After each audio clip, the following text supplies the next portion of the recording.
Welcome to the launch of the Brewers Anonymous BJCP training program.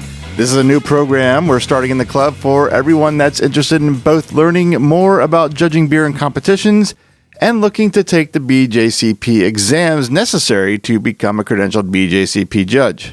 I am Matt, and this is the intro to the program we are currently planning. This is the start, and things may change slightly and pivot as we go to better accommodate and cover the training needed to reach the goals of this program. But this video will explain how we're approaching the training, how the training will be delivered, and the information you'll need to get ready to become a BJCP judge. So to start off here, I will first say welcome to the program, and I also have a disclaimer I will have to read during this series, and that is this episode in this series is not affiliated with nor endorsed or checked by the BJCP, the AHA, or any other organizations discussed in any episode of this series. All right, with that out of the way, let's start with a couple questions, starting with, what is a BJCP judge? Well, simply put, it is a certification that recognizes a level of expertise in evaluating beers, meads, or ciders. And these are awarded by the BJCP, which is a worldwide certifying organization for judges of beer and related fermented products. Well, why become a judge? Well, first and foremost, our hobby is in need of judges. The Florida pool specifically is dwindling at a rapid rate. We need judges for these competitions, which are a big part of our hobby. Love or hate the judges, they are necessary for these competitions, particularly the ones that are BJCP and AHA sanctioned. It is something that'll improve your brewing, whether you are directly realizing it or not, and I am talking about that from experience. Judging beer by nature makes you approach evaluating beer from different angles that you might not tend to explore on a more casual basis. It's one of those things that I know has improved my beer, but if you ask me to specifically itemize how it has, that's difficult to do. But I know it has because it's made me pick up on things that I wasn't noticing before in my brewing. It'll also make a difference in the hobby. Do the best you can, and it'll make a difference. We've all experienced badly judged score sheets. We've seen examples of them. If you put in the effort, do your best, and complete the task, it's going to show a difference, and it will make a difference in the hobby. Now, how do you become a judge? Well, there are two tests that you have to pass to get your first rank of any sort in the BJCP. And the first test is the entrance exam. The second is a judging exam, which is something you would have to take a year after passing your entrance exam. Now, these are taking up such a small space of this flowchart, or the screen for this flowchart, because this is kind of just the beginning. You do need to pass these two tests to begin, but after you've gotten to a certain point, a certified rank specifically, there's more you can choose to do, and it's entirely up to you. And I'm going to show you a slide just as an example. We're not going to go through the details in this video because it is going to have its own set of videos, because this is information you'll need to know for the test. But just to give you an idea of where this path can lead, if you choose to do it, there is what is ahead of you after these first two initial tests. But you can't do any of that until you pass the first two exams. So that's what this program is going to concentrate on. We're going to concentrate on passing the BJCP entrance exam and taking the BJCP judging exam. The focus of this program is two-phase. The first is the online entrance exam preparation. We are going to help prepare you as much as possible and provide the tools and resources to pass this entrance exam. Apart from the training that we're going to be doing in this program, there's a lot of self-studying that you should do, in order to better prepare yourself for the exam. Being an experienced brewer helps a lot as well, but there still are some really detailed specifics in the exam that you may want to kind of brush up on before, and that comes into play in the self-studying aspect of this. The second phase is practicing in preparation for the judging exam. Practice is a word that's going to come up a lot in this course, because practicing filling out these score sheets is the best thing you can really do to prepare for this exam, because that's exactly what this exam is, which we'll talk about in a second. Along with that, we're going to do some style studies, so you have a basis of what you're going to be judging these beers against when it comes time to take the exam. Some sensory panels.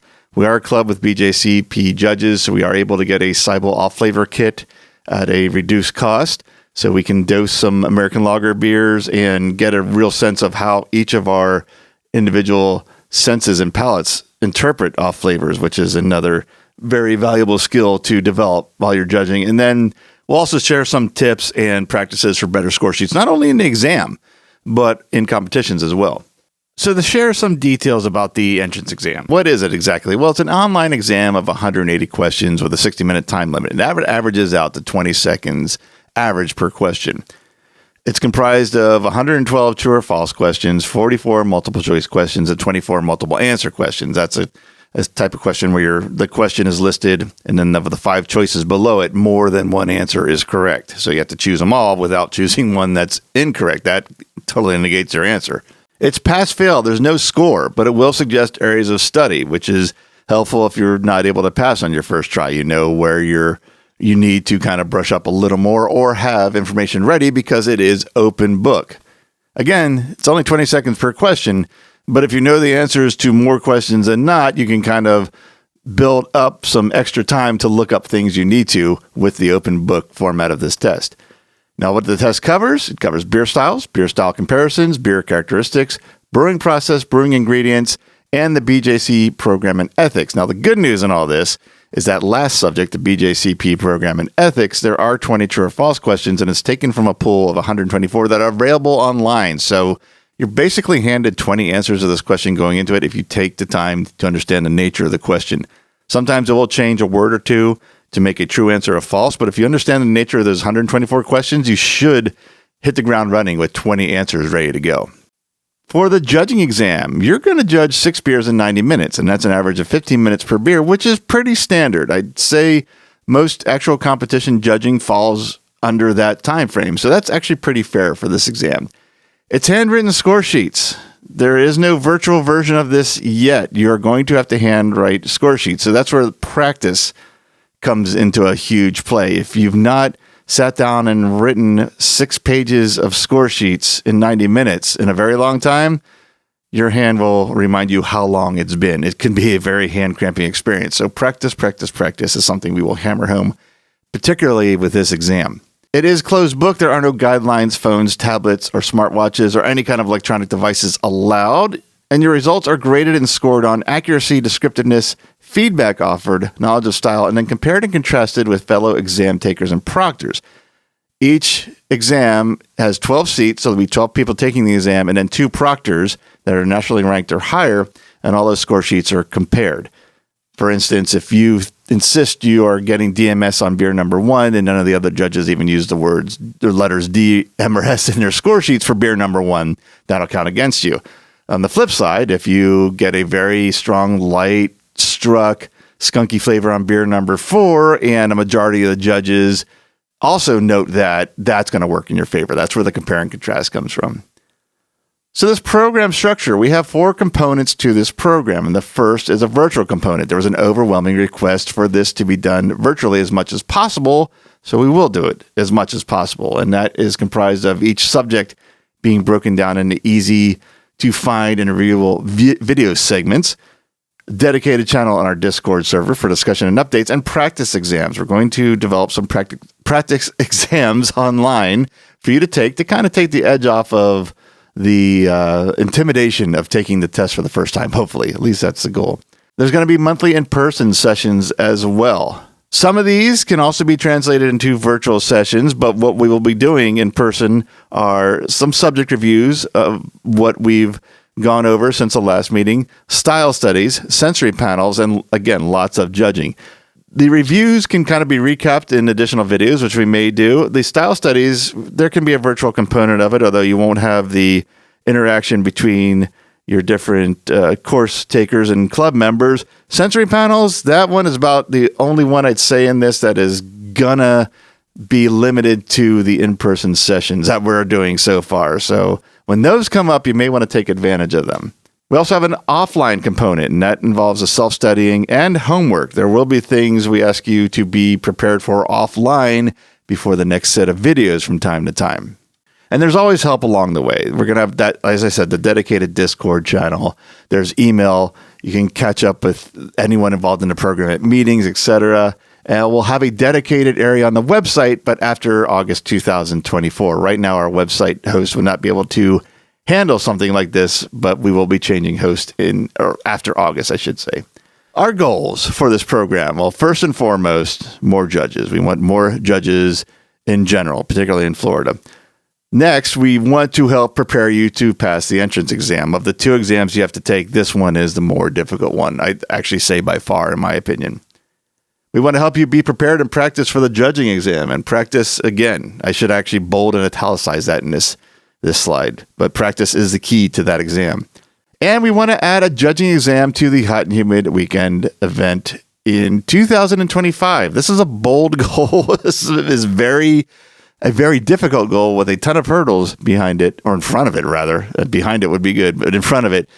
We would like to develop the Hot and Humid into a weekend event beyond just a ceremony, and we'd also like to add an Orlando judging exam to that. Again, a lot of things have to work in our favor to do that.